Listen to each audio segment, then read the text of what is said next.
If you have thoughts on the future of Highway 14, tonight's your chance to shape them.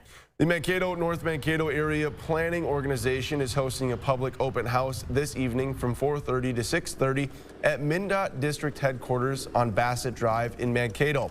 Planners are studying the Highway 14 corridor from Lookout Drive in North Mankato to County Road 12 in Mankato, looking at ways to improve safety and support long-term growth. Officials say major bridge investments are planned over the next decade, calling it a once-in-a-generation opportunity to reshape how the highway serves the community. If you cannot make it tonight, you can review plans and take a survey online, the link on our website.